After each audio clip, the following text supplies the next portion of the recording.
Hey everyone, welcome back. You guys made it just in the nick of crime. We are doing an end of day Diddy trial recap. It is May 27th. I did not get a chance to do one midday because, as a lot of y'all know, I just got back in from vacation last night. It was a very long drive. We got in late, and then I was playing catch up on stuff that I missed while I was gone and didn't get a chance to do a midday. Hopefully, we will have a midday back tomorrow. But in the meantime, today was a heck of a day. Now, real quick before we get started into everything that's happened, for my TikTok friends, do me a favor, tap that screen. We're almost at 5,000. If we can get that to 10,000, that would be great. And you know what? For funsies, share this live with somebody who you think might want to hear about the Diddy updates. At the same time, for our Instagram friends who are just coming in and YouTube friends, and believe it or not, Facebook, I'm going to come back to that in a second, is on tonight as well. Make sure to hit that follow button so that you don't miss these updates when I come live. And for anybody who is watching this after the fact or on any of these who can't stay for the whole time, know that if you follow on YouTube, these are here every single day. I do these live on YouTube, and there's a Diddy playlist so you can get caught up if you miss it. Now, that also being said, I was really bad while I was gone. I did not update Substack at all, because I was just busy and I was tired, and that was it. But that's going to change starting tonight or tomorrow, probably tonight. So if you want to follow on Substack, make sure to do that there. That's where I will also do the write-ups of all the notes that I take from the show today. For the most part, those will then be transferred over to Substack into an article for you guys to be able to read for those who want to follow along that way. Last thing I want to talk about real quick, or second to last thing that I want to talk about before we get into it, is I have a Facebook saga. And if you've been on TikTok, you've heard me talk about this Facebook saga where I had a Facebook page that had 63 million followers, or 63 million, 63,000 followers, and it got hacked and I lost it. And when Facebook got it back for me, Meta got it back for me, it dropped to like 3,800 followers, and I had grown it back to 8,700. And then an internal error at Meta, this was back in April, locked me out in April. And I just got it back the other day. And so we should be live on Facebook right now as well. But if you don't follow me on Facebook, or you did follow me or Just in the Nick of Crime on Facebook before, please feel free to do it again, because you probably aren't now. And it is facebook.com/Just in the Nick of Crime 1, because I don't know why. Just one. It just is. So give me a follow there if you don't mind. And then the last thing I want to talk about before we get into it, and I was talking about this with Facebook, or sorry, with TikTok friends a second ago. Thank you guys for giving me 10,000, by the way. Menendez brothers. Guys, I will try to upload this live, no promises, to YouTube after it's done. But on Thursday, this upcoming Thursday, May 29th, I'm going to have Anna Maria Baralt on TikTok with me for a live. That live is going to be at 8 p.m. Central, which is 9 p.m. Eastern, 7 p.m. Mountain, and 6 p.m. Pacific time. And she is the cousin and spokesperson for the Menendez brothers and their entire family. So if you have any questions, or you want to join that live, ask questions there, what have you, that is going to be exclusively on TikTok. I can talk to her about doing it on a different thing with Instagram and YouTube and everything as well. But for right now, it's just going to be on TikTok. That's going to be on Thursday. There is an event scheduled. You can follow it. And there's actually a video there as well that you can go to and put a comment in if there's a question you want to ask about the case, about the resentencing, about just anything that you may or may not know about that you might just be curious about. As long as you come from in a respectful tone, I'll copy and paste the question. I'll copy the question and then ask it, basically, so that we can kind of get an answer for you guys on that. Even if it's something that you think might be a question that's taboo or uncomfortable, she's willing to answer those as long as they're posed respectfully. So that being said, let's move on real quick. I want to Roman family rules. If I can't do this, let me do something real quick, guys. We're going to remove Roman family rules here because he's a jackass and he is no longer welcome here. You know, I have an issue. I have an issue with authority, I guess. And so Roman, you are restricted from here on out, my friend. There's a lot of y'all. If you guys want to, you know what? Here's what we're gonna do. For those of y'all, we're gonna do this because there's a lot of people on Instagram tonight that are being kind of rude. Let's do this. I'm going to go ahead and end Instagram tonight. And if you guys want to jump over to YouTube, feel free, or on TikTok. I'm not dealing with people doing this. That's what I'm thinking about doing. I just really don't feel like tolerating that. I put a lot of work into this. Like, I'm not trying to be whatever. I put a lot of work into this, and I don't mind people, having opinions. I really don't. But to just be flat out rude for something that we do is whatever. So, okay, some people are saying no. Some of y'all saying stay on. Okay, we'll stay on for now. Staying up late to watch. I don't want to turn off comments because you guys have stuff. So, anyways, my point of all of this is that we don't tolerate rudeness, and unfortunately, with the way Instagram works, I can't have a mod stay there at all times. So yeah, you know what? You're right, Supergirl. F the naysayers. We're doing this. All right, we'll stay on. So let's talk about this. Okay, so a lot of stuff happened today with Diddy. And by the way, somebody said about restricting versus blocking. I don't like to block unless you become incredibly belligerent. I don't block you. It's very rare that you get a block from me. So, anyways, now.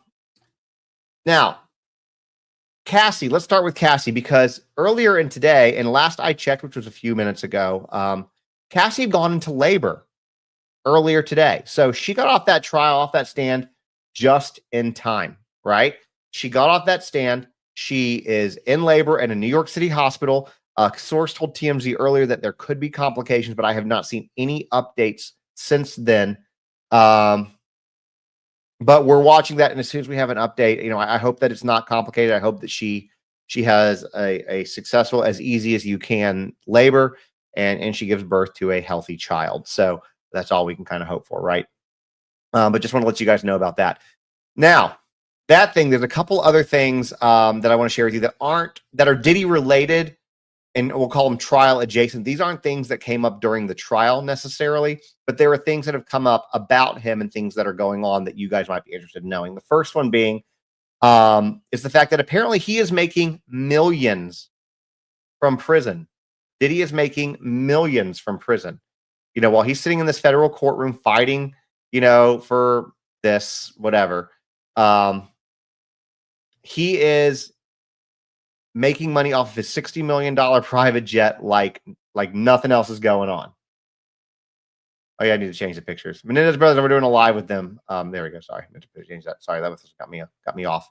So according to a new report, his Gulfstream G550, which is registered to his company Love Air LLC, has flown 126 times since his arrest in September. That's nearly 150,000 miles and over $4 million in revenue for him. Just since September, sitting in jail, renting his plane out.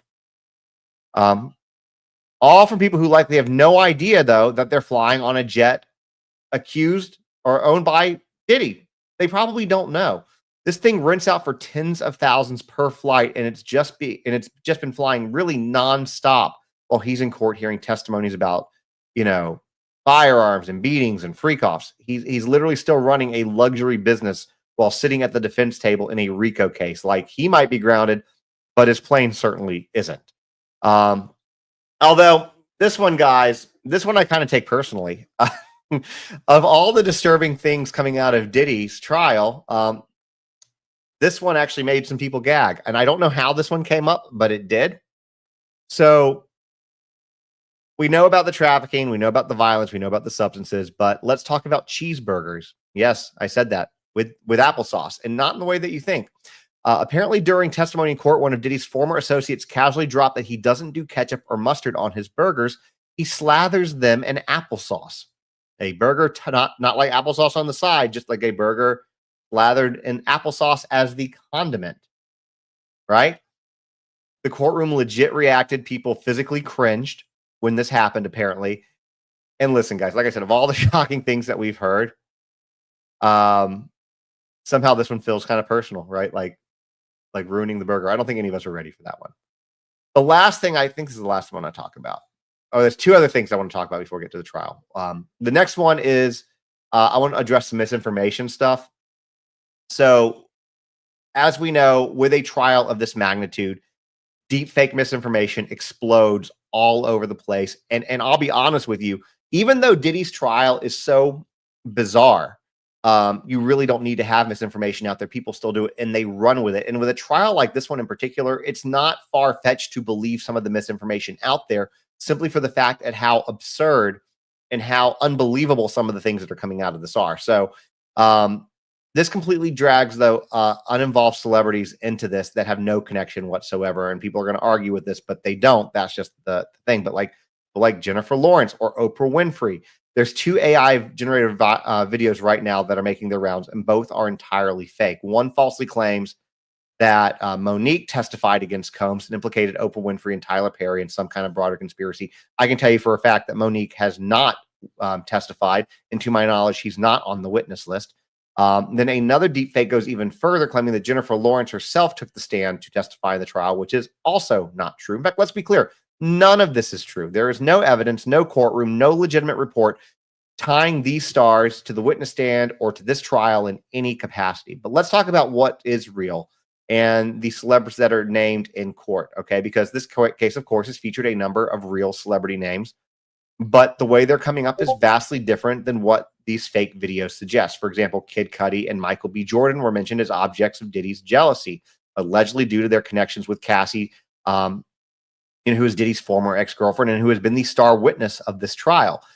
Kid Cudi testified directly about the alleged intimidation he faced after dating Cassie. The next person, Barack Obama, was referenced during a testimony from a former assistant who told the court that Diddy would take X pills, Molly, that were pressed to look like President Obama's face, which is a bizarre, surreal detail that, of course, lit up headlines. And another thing that came from that is that, Diddy and Obama had the same dealer one stop, and that's not true. They don't even live in the same area. They're not going to have the same dealer. It's just completely not true.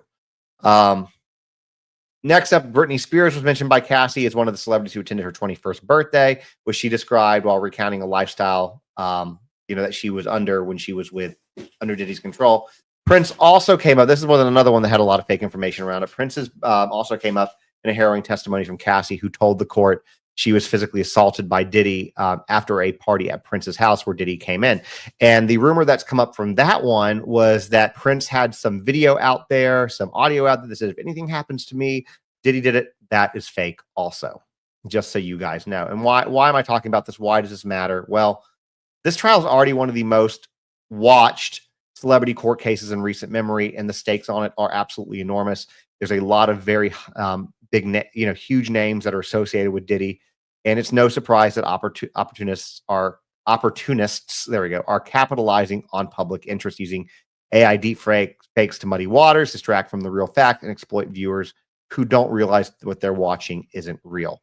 But spreading lies about Jennifer Lawrence, Oprah, or anyone else who hasn't been involved is more than just unethical. It is dangerous. Fabrications like this drown out the real testimony, distort public understanding, and discredit the very real survivors that are at the heart of this case. Because remember, there are real victims and real survivors. And if you ask my personal opinion, there are probably people who aren't survivors of him that are on this. So if you're watching this trial unfold, just listen, stay sharp, verify everything. And remember, just because it sounds slick and fun to believe doesn't mean that it's true. Somebody just said they heard that Wendy Williams testified. Not true also. Lastly, before we get into today's trial event, let's give you guys an update on something that y'all have been asking a lot about, which is victim number 3. Okay. She is apparently not going to take the stand. All right. She didn't want to testify. That's it. That's what we were given. No elaboration, no explanation, just a refusal and silence. But that silence doesn't erase her presence. She was still, according to the prosecution, central to the racketeering conspiracy charges outlined in the government's indictment, which described how Combs and his associate allegedly used power, fame, and wealth to intimidate, threaten, and lure 3 women, victim 1, 2, and 3, under the guise of romantic relationships and ultimately coerce them into commercial acts. The government claims that some of these acts, which are, the freak-offs, involved male workers who were flown across state lines. So who is victim number 3? Well, all signs point to it being Gina. A lot of y'all have been wanting to know that. This is the same Gina that has been referred to already multiple times in multiple testimonies. She's described as an ex-girlfriend, and a central figure in his relationship with Cassie Ventura. Gina has been painted as a volatile piece of this puzzle, Last week, George Kaplan, Diddy's former assistant, testified under oath that he once saw Combs throwing apples at Gina in his Miami home. Not an exaggeration, literally like picking up apples and throwing them at her, because this shit's weird. Cassie also told the court that Diddy cheated on her for years with Gina during their 11-year relationship. Cassie's former best friend, Carrie Morgan, backed that up on the stand, telling jurors that Gina had been a constant disruptive presence in Cassie and Combs' relationship. So will she ever testify? Well, defense says no. Prosecutors say that she is still a key. So before this trial even began, Assistant U.S. Attorney Maureen Comey previewed this uncertainty, noting that although Gina, or victim number 3, was under subpoena, that she might not show up. She added that the prosecution had trouble ever reaching Gina's lawyer, and that seems to have held true. Now, Mark Agnifilo brought up some interesting things, and I'm just going to read this kind of verbatim. So on Wednesday, outside the presence of a jury, this apparently is what happened. This was last week. Diddy's lead attorney, Mark Agnifilo, made it official. Gina is out of the case. She is not coming. The federal prosecutor, Christy Slavic, immediately pushed back, reminding the judge that Gina was very much part of this case, noting that she was explicitly named in the indictment. And Mark Agnifilo fired back with something that frankly sounds a bit like a challenge, which is this, quote, "My point is not an indictment issue. The government can call Gina if it wants to. It might be difficult. It might be hard to do. They are the United States of America. They can get Gina into this courtroom if that is what they want to do." It is unclear whether that's sarcasm, defiance, or something else, but it underlies the strange position prosecutors now find themselves in, because they have built victim number 3 into the core of this case, but she might not ever face the courtroom. But here's the thing. Even without her being there, even though she might not testify, she may still end up influencing the jury just as much as those who did. And the reason for that is because most people like you, like me, are going to think what we're all thinking, which is she's too scared or intimidated to show up. We've had people say that they were in fear to show up to this trial and testify, and this could be just another thing that's going on. Now, the other thing that we've learned too, that's moving on from that, is that during Kid Cudi's testimony last week, Diddy made it very clear who was really steering the ship in that courtroom. Diddy, in my opinion, I'm not qualified to diagnose him, but I mean, he's a narcissist, right? Well, that's not really in question. But apparently, he's the one that's steering the ship in the courtroom. As prosecutors were wrapping up questions, they asked Cuddy if he believed Diddy when he denied anything about the infamous car fire, and Cuddy didn't hesitate. He said he walked away from that meeting thinking that Diddy was lying.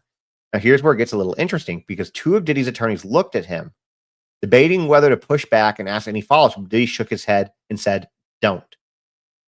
The lawyers followed his lead, not in agreement, and the judge said that they had no more questions. Just like that, Cuddy was gone, yawning, by the way, and walked out without even glancing at Diddy. So yeah, Combs is sitting at that table running the playbook, so it seems. But I guess if you're dropping like $10 million on your legal team, you probably can kind of do that. Now, defense attorney Brian Steele is now trying to paint Cassie not as the victim, but Cassie is the villain in this. You want to talk about some victim blaming, victim shaming, this is what we're talking about right here. He told the jury that when he started seeing Cassie, let me back up.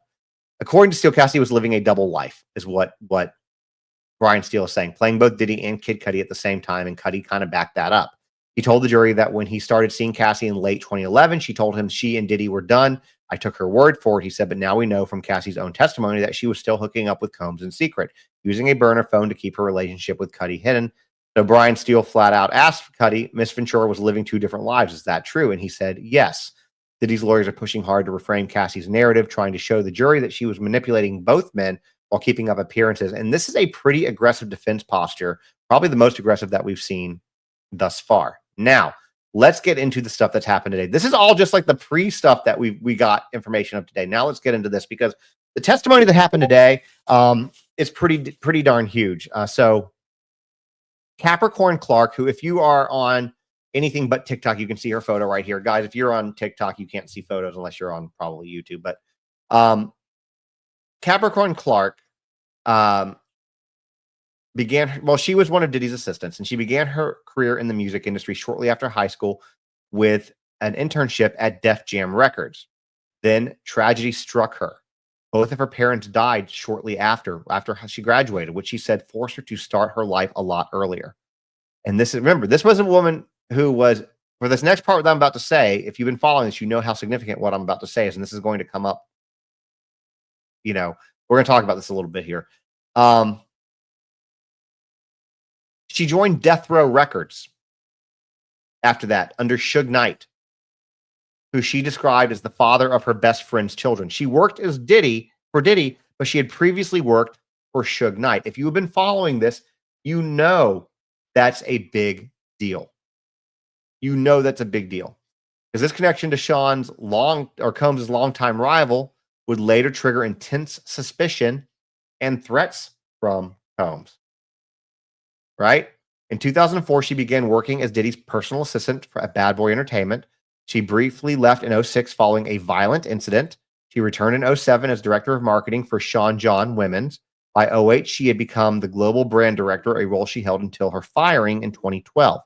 She eventually re-entered Combs' inner circle in 2016, working as creative director for his then girlfriend Cassie Ventura until 2018. That's a little bit of background. Now, on Capricorn Clark's very first day of working, on day 1 in 2004, he took her and a security guard to Central Park late at night after 9 p.m. to confront her about her previous affiliation with Suge Knight. She said, quote, "He told me he didn't know I had anything to do with Suge Knight, and if anything happened, he'd have to, I can't say unalive me." I'm sorry, guys. I hate that we can't say the word. You know what? Maybe we can. He'd have to kill me. She said that the bodyguard remained silent during this threat, and she felt powerless. We'll just have to see, is what she replied, trying to diffuse the tension. In hindsight, Clark said she regretted not disclosing her full work history up front, believing that Combs never fully trusted her because of that. She also described her time working for Combs from 2004 to 2012. She told the jury that it was like attending another form of business school, one that only the toughest could survive. She said, "I don't think anyone else worked as hard for Combs as me." She acknowledged that Combs had ambitions to break the glass ceiling for Black entrepreneurs, but that ambition came at a price. She described working from 9 a.m. to 4 a.m. daily, often with no food or rest. On a good night, she got 4 hours of sleep, is what she testified, adding that the long-term stress led to health issues, including stress-induced alopecia. Now, despite this grueling schedule, though, she earned about $65,000 a year. She was working those hours for $65,000 a year. She revealed in one 3-month period, Human Resources Bad Boy Records calculated that she was owed $80,000 in unpaid overtime. And basically what happened is he ripped the paper. She'd said that Diddy destroyed the HR document outlining what she was owed, and she never received any of that overtime compensation. That moment kind of underscored what she described as a consistent pattern of emotional and financial exploitation of her. And again, remember, we're trying to show a pattern to show RICO, intimidation, financial abuse, physical abuse, threats of fear, tactics, things like that. And you're seeing all of that in Capricorn's testimony. Prosecutors also introduced a 2003 social media post from her written after Diddy faced multiple lawsuits, where she described him as the devil and wrote, quote, "The last 11 years of my life, I've had to deal with everyone's nonsensical allegiance to that devil." This post served as a reflection of her emotional turmoil and her belief that Combs had maintained a toxic grip over her life for more than a decade. I'll give you guys a new picture. Y'all look at this one for a minute. There we go. Now, Clark then recounted a disturbing incident. I talked about this one already. Going back to the Suge Knight thing. Sorry, when there was so much that I think I got my notes a little kind of mixed up. But she said that going back to the comment that he made that if anything happened, he'd have to unalive her. She said that he didn't say that regarding Suge Knight, that he didn't say that, it was not in jest. And it was the first of a series of threats that escalated over the years that she worked for him. He also said that you can't have a life. That's what he told her verbatim. She testified that in the summer of 2006, while working as Diddy's assistant, she visited his Miami home and was met with what she described as an unsettling show of dominance. He said, quote, "I don't care what goes on this weekend. You're not to leave this house." Later that day, he instructed her to escort a guest to another part of the city. She stayed away for about an hour, only to receive a furious call demanding she return. When she got back, Combs berated her, saying, "See, your problem is that you want a life, and you can't have that here." The next day, she vented to Combs' chef, saying, "I hate it here." The chef repeated that comment to Combs, who immediately confronted her. "You hate it here?" And then he charged me. She said that he shoved her roughly 30 yards using an estimated to be 75% of his force, is what she believes, and screamed at her to leave. Security guard intervened and told Combs to stop and instructed Clark to pack her things. Clark said the incident crossed her boundary and she left her job. But she later returned and kept her distance because even though despite this violent confrontation, she later re-entered his orbit, accepting a position as director of marketing for Sean John Women's. She told the court that she only took the job because it did not require her to be near Combs personally. I didn't want that close proximity in his personal orbit like that, is what she explained. Then we get into the jewelry robbery and lie detector ordeal. One of the most harrowing episodes that she described involved the disappearance of Diddy's diamond jewelry, a necklace, a bracelet, and a watch that had been loaned to him by a jeweler. Clark had been tasked with transporting these items while traveling from New York to Miami. Before reaching the airport, she realized the bag was missing. Panicked, she said Combs flew to Miami and left her behind with a security guard who interrogated her for hours and searched her apartment. The next day, she was picked up again and brought to an abandoned office in Manhattan. There, she encountered a heavy-set man who was chain smoking, drinking black coffee, and he said, "I have been brought into the building to take a lie detector test and to figure out what happened with this jewelry." Diddy took her to an abandoned building and hooked her up to it with a lie detector and an interrogator. Clark said the man warned her, "If you fail this test," listen to this. This is what they warned her. "If you fail this test, they're going to throw you in the East River." She was terrified that she couldn't regulate her breathing, which affected the readings. She said that she was petrified and she couldn't calm down.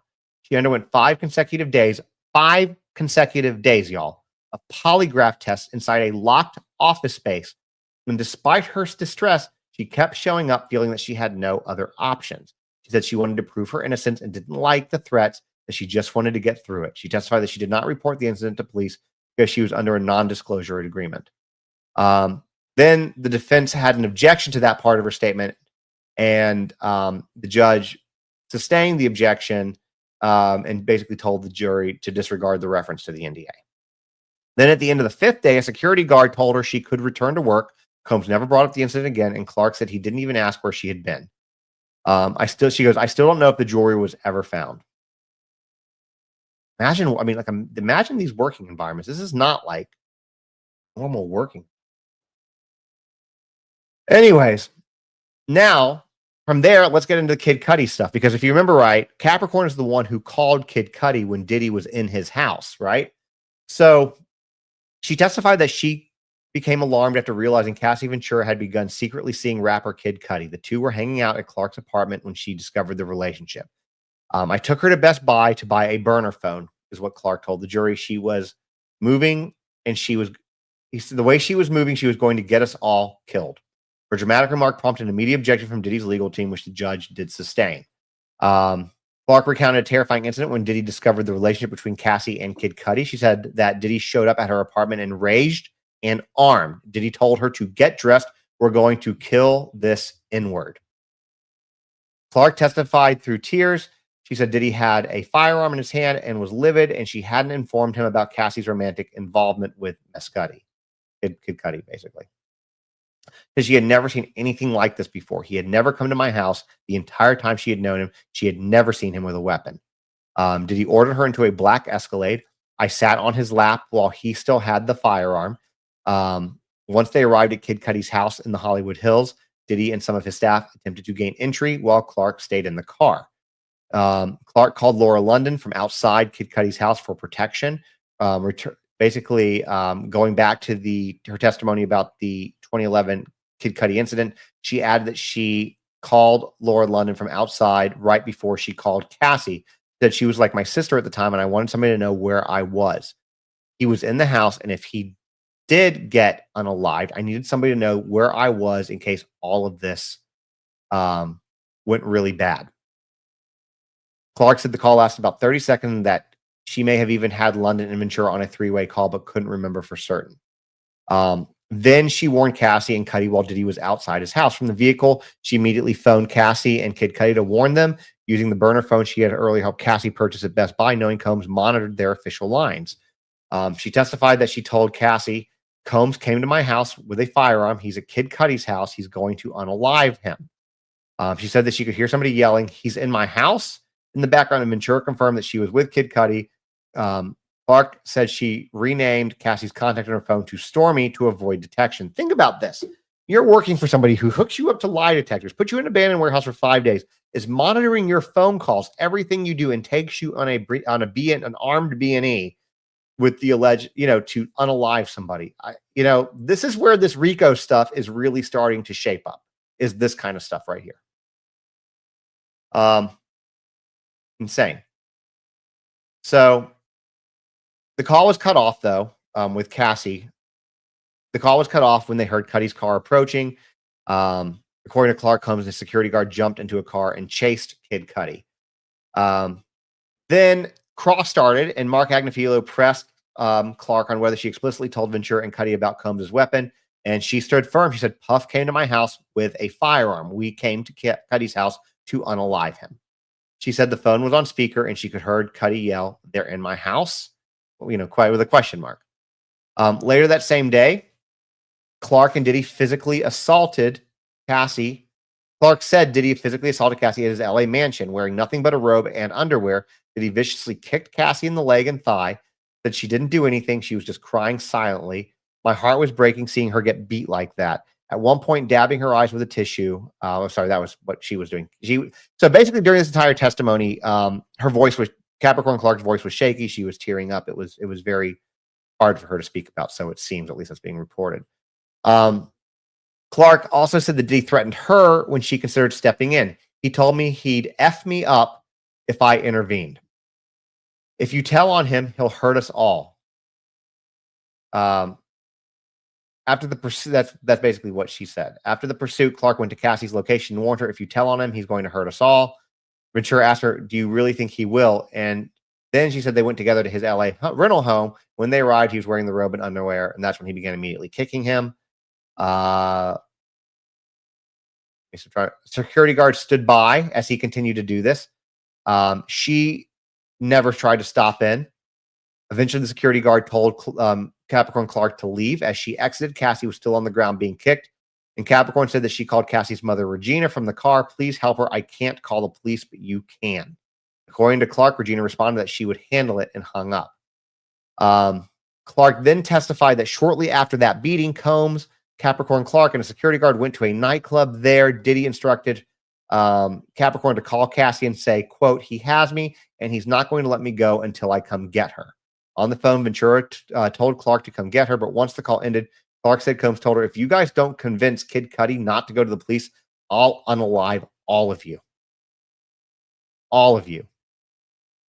Clark then warned Ventura that Kid Cudi was in danger. She said, Cassie, stop him. He's going to get himself unalived. And Ventura said, I can't stop him. The jury was then shown alias emails referencing these threats. The jury saw a December 23rd, 2011 email that Cassie sent to Capricorn and her mother. Ventura used the alias Veronica Bang, which we've heard before, to conceal the message's origin. The email detailed Combs' threats towards both Cassie and Kid Cudi. She testified that she could not remember if she ever responded to that message or not, though. She saw Kid Cudi's car after the arson incident. Which, by the way, if you remember right, for those of you who don't know or don't remember, Kid Cudi had a Porsche. Somebody had sliced the top. Diddy had allegedly sliced the top, thrown a Molotov cocktail into it, burning the top open and rendering the vehicle unsalvageable. Clark testified that the arson investigators contacted her in 2012 asking for a statement. She just said, I wanted this whole thing to be over. She testified that she hung up the phone and never gave a statement, that she never discussed the fire with Combs. I'll give you guys a new pic because y'all been looking at this one for a minute. Get a sketch on this one. Now, after the December 11, going back to December of 2011, after that fallout, Clark testified that Combs forbade her from maintaining any personal relationship with Cassie Ventura. She said they were only allowed to interact professionally. He said, quote, you're not friends anymore. That's what she told her. She said her dynamic with Cassie became distant and was strained from that point forward. She then testified that in early 2012, she reported multiple alarming incidents involving Combs to both a human resources rep and Harve Pierre, the former president of Bad Boy Records. These included a kidnapping incident involving herself, a threat from Combs that he wanted to unalive Kid Cudi, and a desire to beat Cassie Ventura. Pierre's response, according to Capricorn Clark, was dismissive, saying That's crazy, but it's going to be okay. Can I just give you guys a moment of, or just a nickel full worth of free advice? You can never trust your HR. Your HR is not there to protect you. They're there to protect the company. Just remember that when you go forward with things. Never trust the HR, especially in a situation like that. So then this happened in early 2012, right?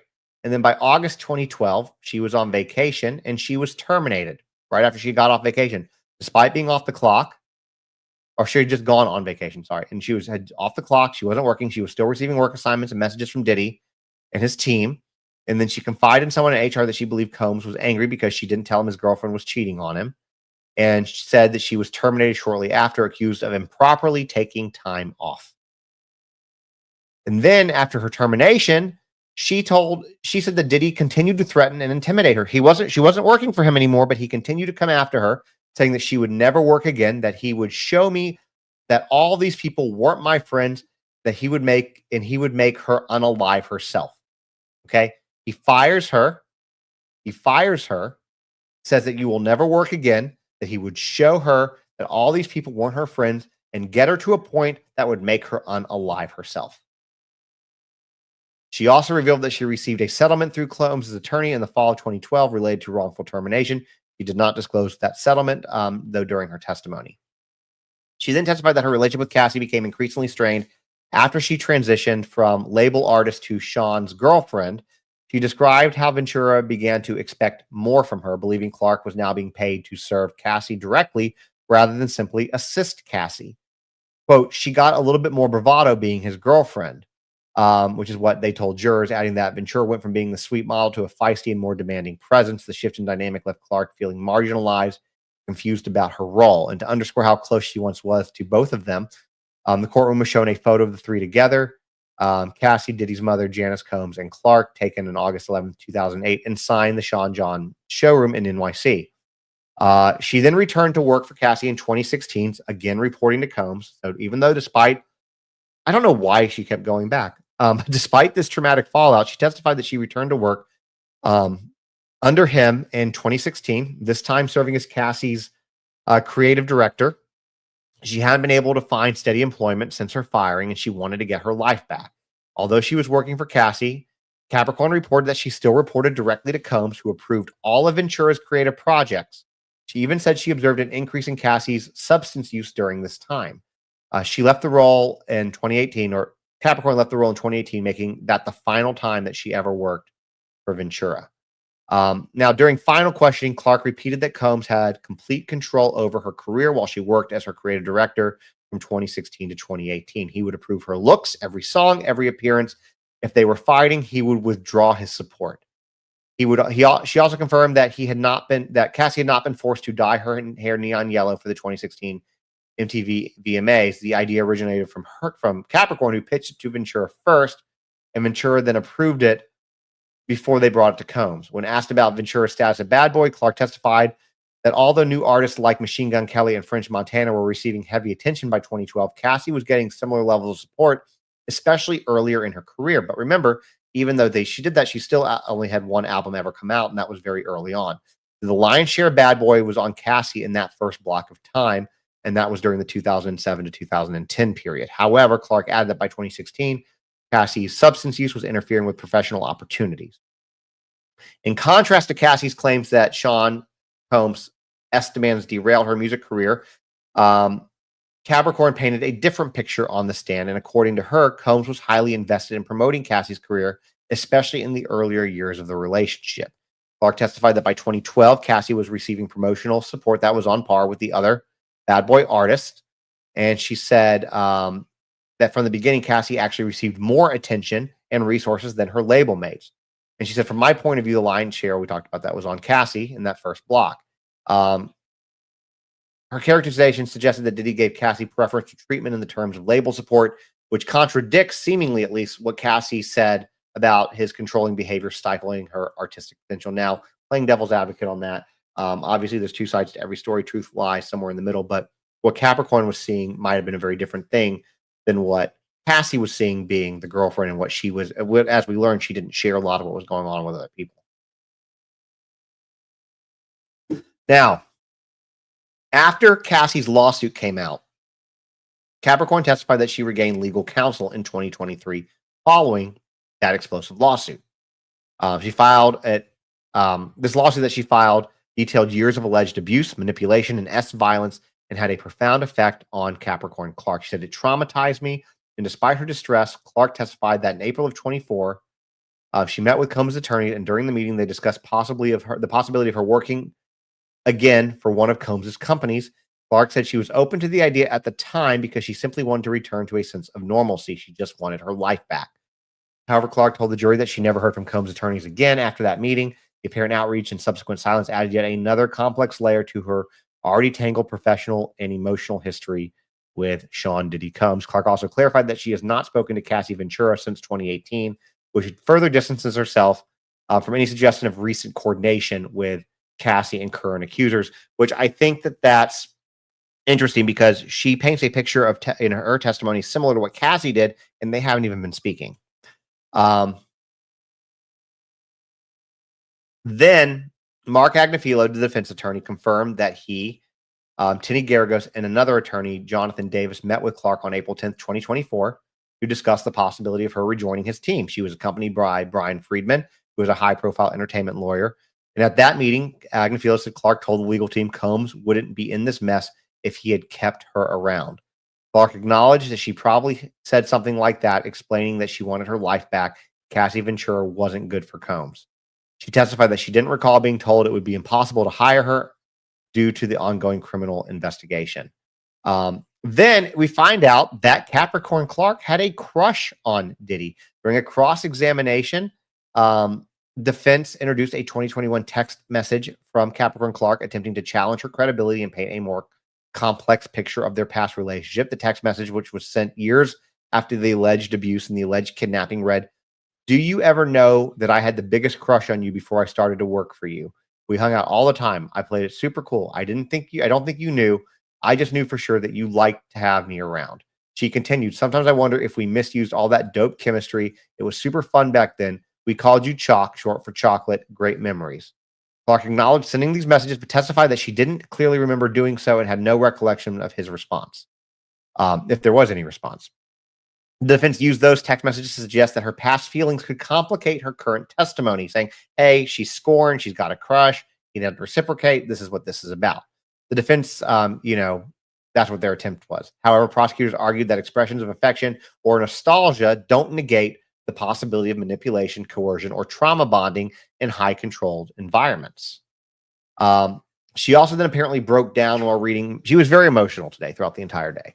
But she broke down in tears on the witness stand as they read aloud some of the old messages she sent to him, the emotional exchange in around a 2015 text that revealed the deep personal longing for friendship and reconciliation years after she stopped working for him.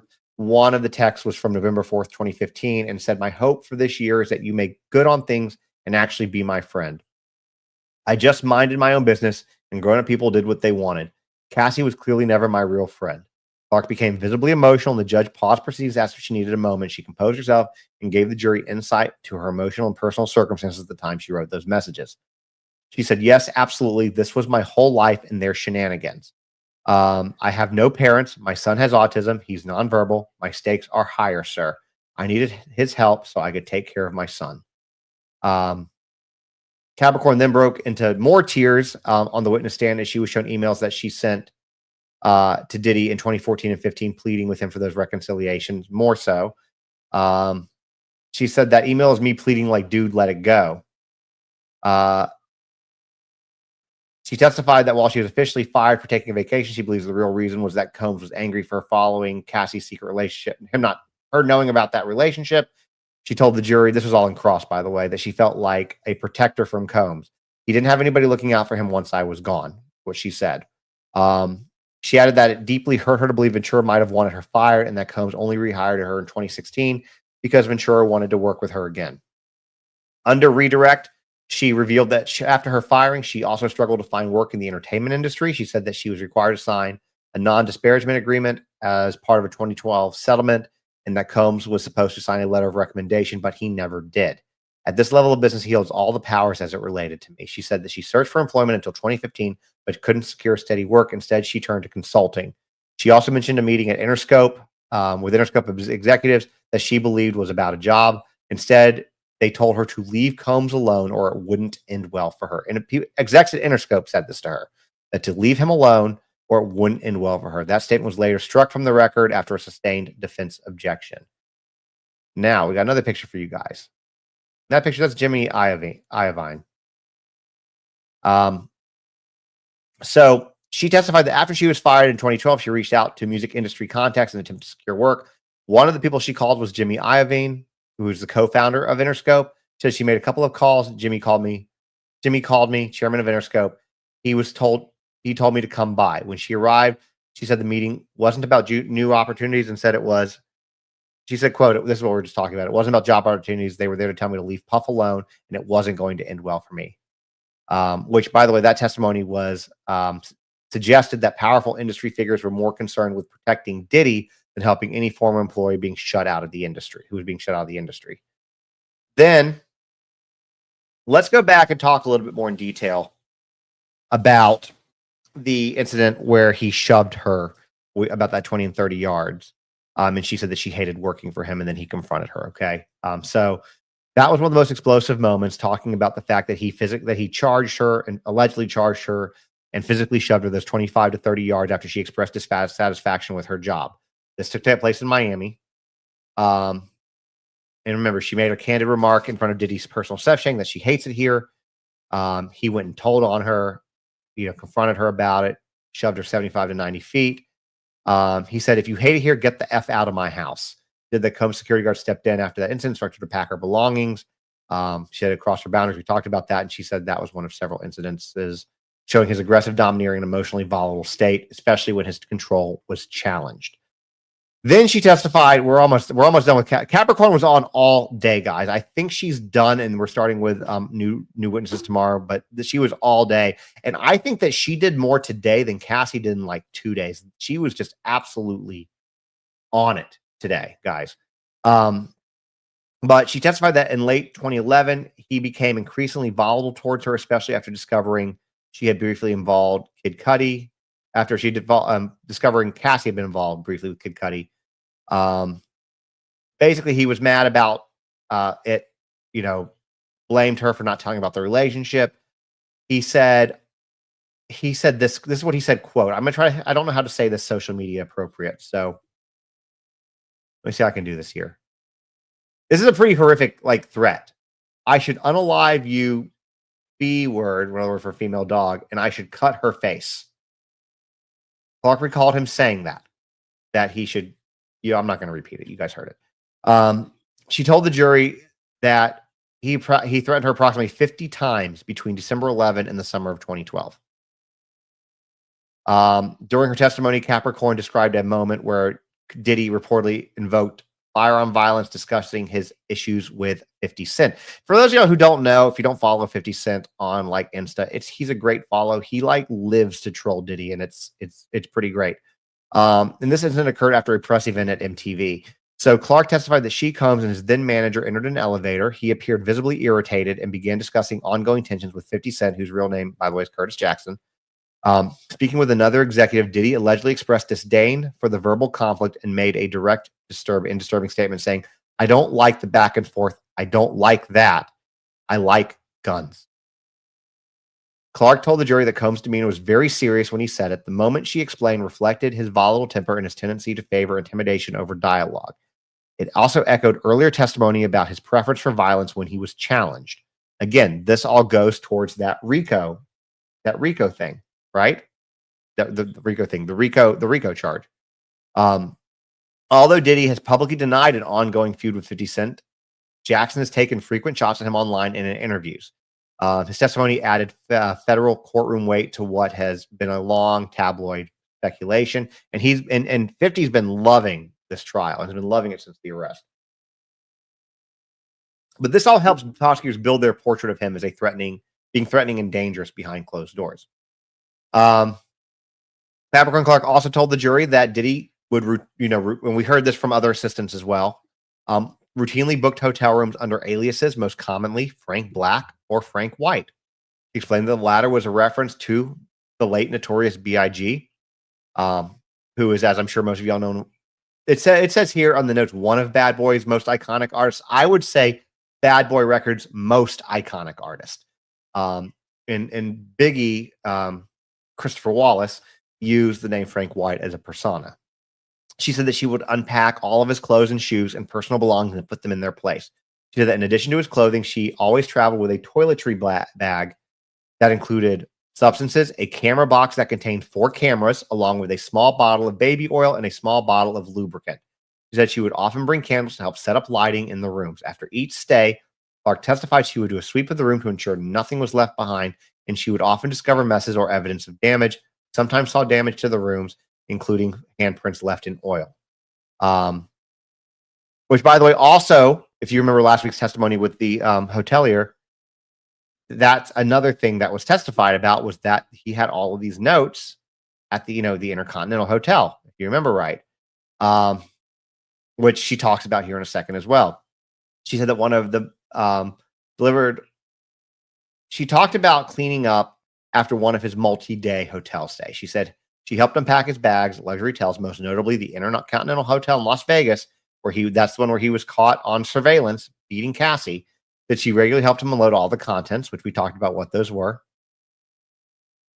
When she was talking about one of these, this one particular stay, there was a lot of baby oil everywhere. She said, I could see handprints left on the ultra suede wall. It wasn't just necessarily the wall, but it was on the wall. Clark was not clear if the specific stay aligned with the hotel incident where Combs was caught on camera physically assaulting Cassie, but the implication hung very heavily in the courtroom. Then, moving on from that, she describes handling large sums of money for him during international trips. One club booking in Europe, she counted 100,000 euros in cash, which Combs placed into a personal safe in his bedroom. She also testified to years of witnessing him using X and Molly, usually about once a week, along with prescription substances. In LA, a man known as One Stop, who we've heard about, regularly delivered substances to either her or Combs directly. He asked me to get him X fewer than 10 times. On one trip to France in 2006, she said Combs asked her to procure the white powdery stuff, claiming it wasn't for him. Clark had security guards get it. Sometimes prescription substances were filed under his name. Other times they were filed under hers.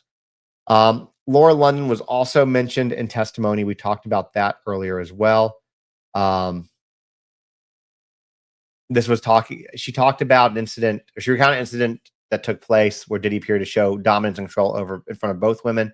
According to Clark, Diddy made a demeaning comment to her and London, questioning why they didn't have a man.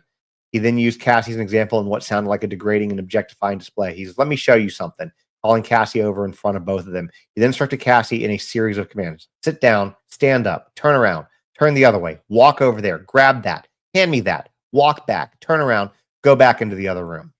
After Cassie complied and left the room, Clark said Diddy turned to her and Lauren London and told them, did you see that? You bitches won't do that. That's why you don't have a man.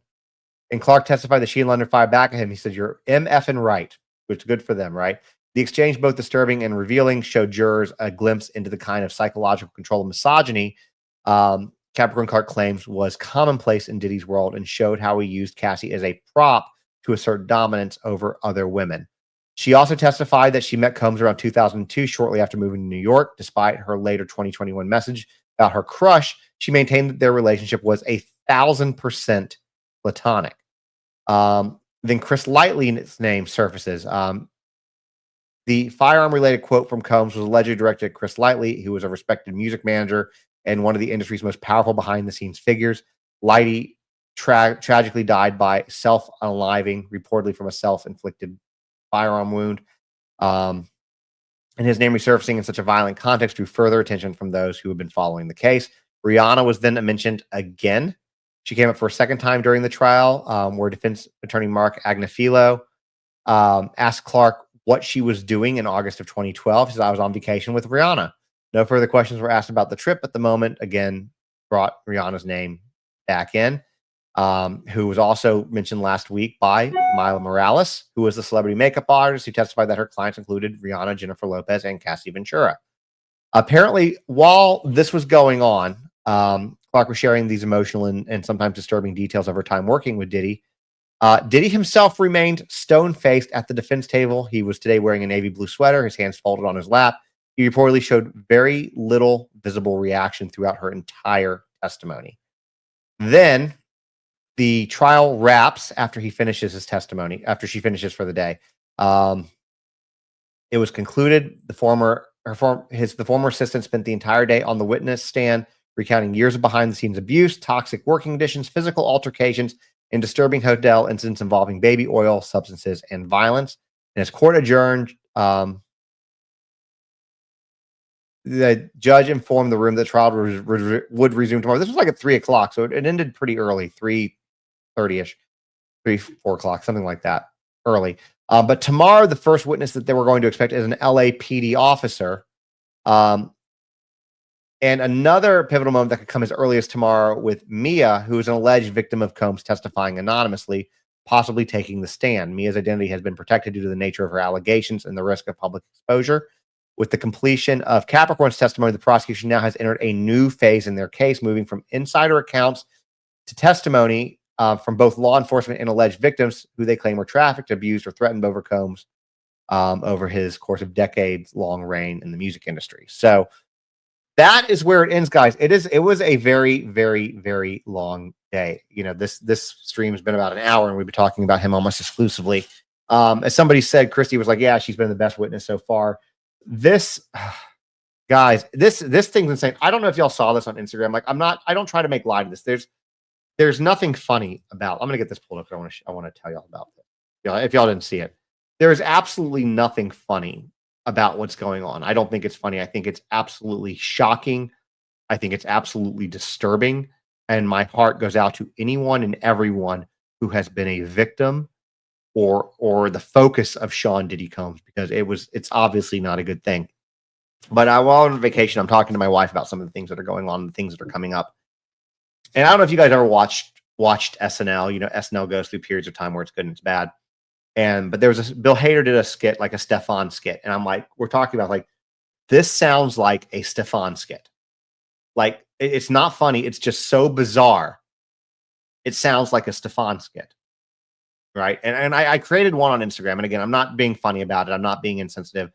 It's just, basically it was a satirical take on the bizarre headlines surrounding all of this. It's a moment of levity and otherwise very deeply, deeply disturbing case.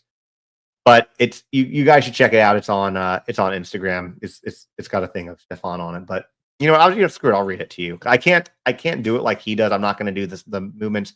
But it was like, New York's hottest trial is DiddyCon 25, located inside a freezing cold federal courtroom that smells like Axe body spray and generational trauma. This case has everything: a disgraced music mogul, an ankle-length trench coat, X-pill shaped like President Obama's face, freak-offs, a Gucci bag full of mystery powder, witnesses with NDAs thicker than a Cheesecake Factory menu, a judge who's just trying to raise the thermostat, Diddy kissing Meek Mill in matching outfits with a little person. If you're lucky, you might spot Homeland Security's favorite club promoter, Gerard Gannon, a special agent who raided Diddy's mansion with 90 agents and walked out with 31 bottles of lube, 25 bottles of baby oil, and a box labeled Puffy.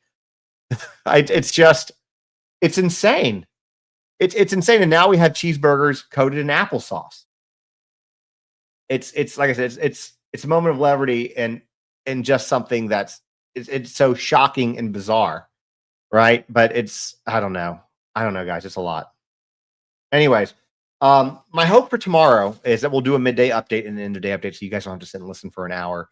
All this goes on. This was a lot. Capricorn gave a lot of information today, a lot, and I think that her testimony is going to be very pivotal for the prosecution in this case. I think that it's going to be big. Now, that being said, again, hold that thought, Megan. Again, if you missed the beginning of this or any of this, you came in late, this is on YouTube. It is recorded. There is a Sean Diddy Combs, a Diddy playlist, basically. You can watch this from the beginning. It's all there. The notes will be on Substack in a little while as well. Basically, most of what I read and talked about tonight. So make sure to check that out if you got in a little bit late, and we'll do this tomorrow. Every time we do one of these lives like this, these are always recorded for YouTube. The other thing that I want to say, if you came in late and you're not going to back and rewatch it, on Thursday night on TikTok, we are going to be live at 8 p.m. Central Time, is 9 Eastern, with Anna Maria Baralt, who is the spokesperson and cousin of the Menendez brothers. So if you have any questions about that, make sure to bring those in as well. Now, with that said, thank you guys, everybody, for joining. TikTok, YouTube, Facebook, and Instagram, the 3 of y'all. I will see you guys later. TikTok, don't go anywhere. And we'll see you guys tomorrow. Thank you guys for being here. Make sure that follow button, if you don't already, make sure that those notifications are on. It's an easy way to show support, and it's free to do. Y'all have a good night, guys.